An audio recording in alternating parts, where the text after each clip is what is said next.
Ayan,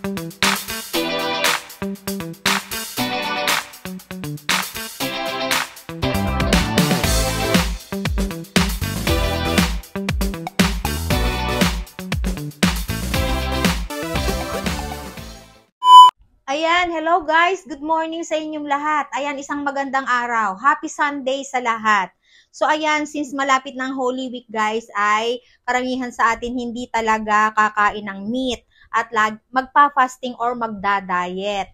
So since malapit na nga ang Holy Week, i-share ko sa inyo guys yung aking isang paboritong gawin at kainin kapag malapit na ang Semana Santa. At hindi lang pag Semana Santa kasi mas madalas ganito naman ang ginagawa ko. Pero mas maganda guys, kung kayo ay magpa-fasting or magda-diet ngayong Holy Week ay ganito na lamang ang gawin ninyo dahil hindi mahirap gawin at hindi mahirap hanapin or kainin dahil masarap. So ayan guys, i-share ko sa inyo ang paggawa ko ng beetroot salad. So, hindi kayo masyadong familiar dahil hindi karamihan gumagawa ng ganito. Pero, ito guys ay napaka-healthy at masarap gawin, masarap kainin. At maraming benefits ang magagawa sa inyong katawan. Lahat ng mga taba-taba ninyo ay matatanggal. Ang mga sakit ninyo ay mababawasan.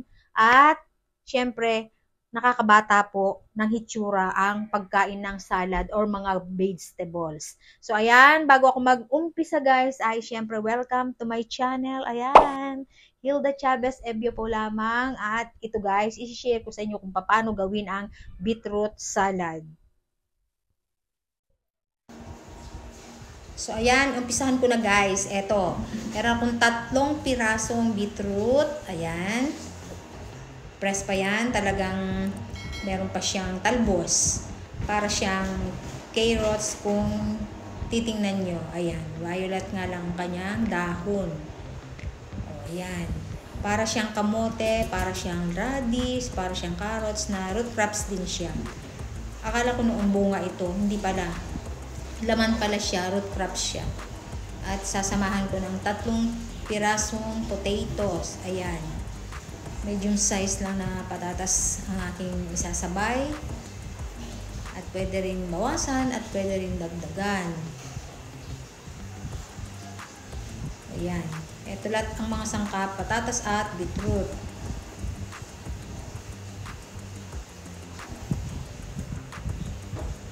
Next naman guys, ang gagawin ko na ay, syempre,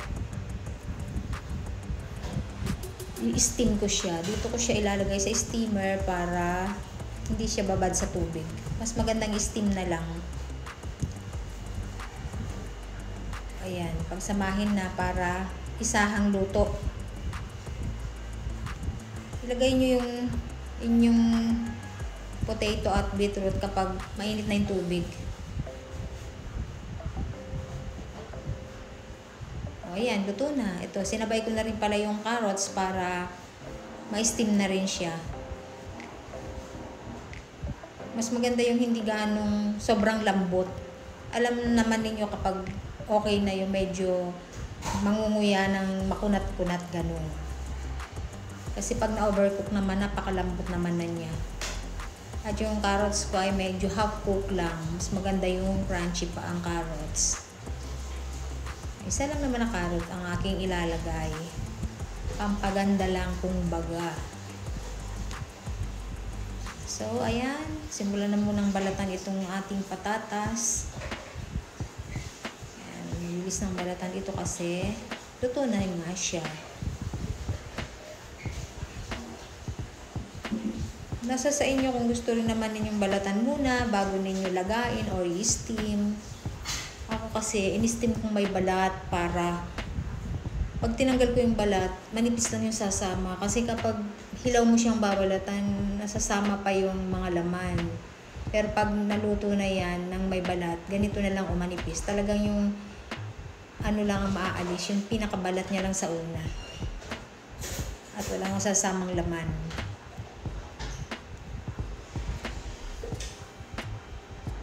Mas maganda nga sana kinakain ng balat nito kasi ang vitamins ng potato mas marami sa balat. Kaya minsan kapag naglilinaga kami, yung maliliit lang, yung button potato lang talagang nilalagay namin para pati balat. Next naman itong aking sweet beet or beetroot. Kaya nga pala naging sweet beets kasi matamis siya. Actually, kapag hilaw, pwedeng-pwede nyo kainin kasi para siyang singkamas. Manamis-namis. Na ang texture niya parang labanos, ganun. Parang labanos na matamis. Na walang amoy.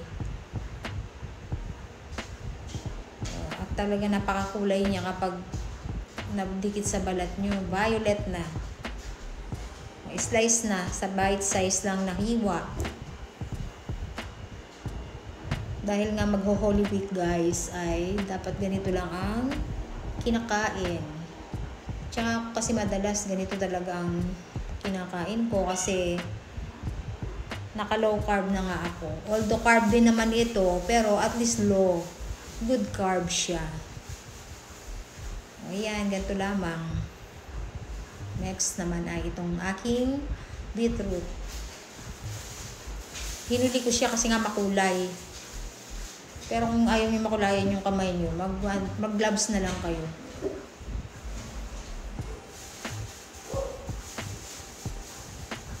Natural color talaga. At ang vitamin nito napakaganda. Lalo kapag anemic kayo, napakaganda ng beetroot. Gawin yung juice or salad or kainin nyo lang na ganito, pwede naman. Ilalagay sa mga ulam-ulam o sa i-partner nyo sa inyong mga snacks. Pwede yan. O yan. Samahan ko na rin ng isang small size na pepino or cucumber at isang white onion, tatlong stem ng radish, hindi pala radish, celery, ayan, lemon, and then itong aking custard, at syempre ang aking mayonnaise with konting asin, yun lang naman, at pepper, ayan. Hiwa-hiwa lang. Try nyo din ito guys kasi ang ganda sa health. Maski makarami kayo ng kain nito, hindi mapapasama. Kasi mas marami siyang fiber saka vitamins. Ayan. Talagang makakalinis ng inyong bituka. Kung ayaw nyo ilagay yung ibang sangkap kagaya itong celery o onion, pwede. Palitan nyo ng kung anong pwede ninyong ipalit na mas gusto ninyo sa salad.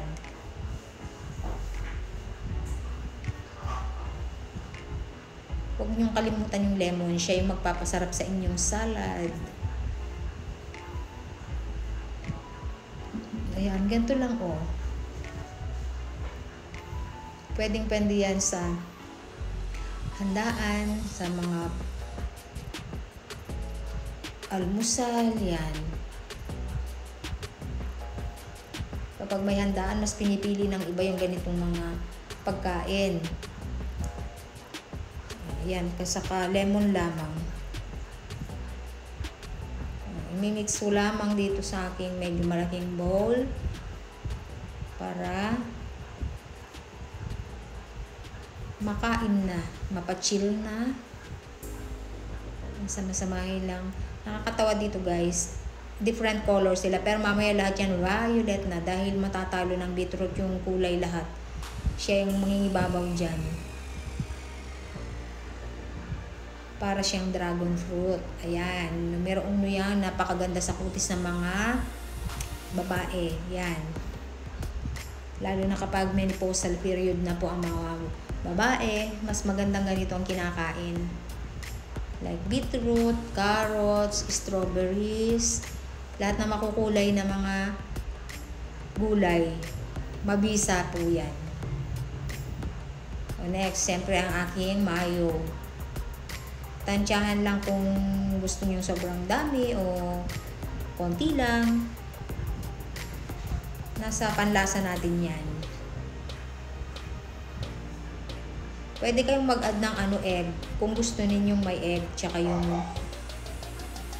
yellow corn, pwedeng lagyan. Pwede rin lagyan ng pineapple tidbits, ayan. So, lahat ng alam ninyo makakapagpasarap sa inyong salad, pwede nyo ihalo. Pwede nyo lagyan ng lettuce, isapin nyo sa lettuce, at pwede rin lagyan ng pasas, at saka pwede nyo rin lagyan ng peanuts. Nasa sa inyo nga kung anong pwede nyo ihalong mas masarap. Dahil ako simple lang yung gusto ko, ganito lang talaga ang hinahalo ko. Tapos gagawin ko tong breakfast at dinner.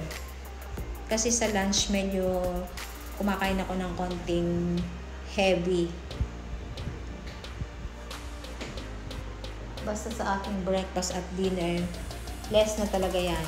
Dahil hindi na ako nung nagugutom. Ganito na lang, isang platitong ganito. Okay na ako dun. Yan, halo-halo na lang at okay na. I-ref ko na ito for chill. O, ayan. So, guys, natapos kong ginawa or natapos ko nang gawin yung aking beetroot salad. Ayan, try nyo guys yun gawin dahil mabisa yun sa ating katawan. At talagang sure na sure ako na makakadagdag ng benepisyo sa katawan yung ganong mga klaseng pagkain. Sanayin nyo guys yung inyong sarili. Huwag puro instant. Huwag puro mamantika, huwag puro matatamis, at huwag puro maaalat. Sanayin nyo sa gulay, mas maganda kung medyo hilaw. Ayan. At syempre, yung mga hindi sanay sa mga hilaw, medyo lutuin nyo na lang ng konti. So, ayan. Sanayin nyo guys, araw-araw gulay. Araw-araw. Ayan. Tubig, gulay. Ayan. Talaga naman. Babata kayo. Tsaka talagang maaalis ang mga sakit-sakit sa katawan. So, ayan, salamat guys sa inyong panunood at sana guys ay nakapagdulot ako ng konting kaalaman sa inyo at doon po sa aking mga ini-sponsorang bata sa pag-aaral ay ipapamigay na po namin ang aming mga school supplies ngayong May. Ayan, or first week ng June, something ganon. Salamat po sa mga sumali, salamat po sa lahat ng mga magbe-benefits, ng mga bata, at hinihiling ko po na lalong dumami ang matutulungan ko kahit sa konting pangangailangan lang nila sa kanilang pag-aaral.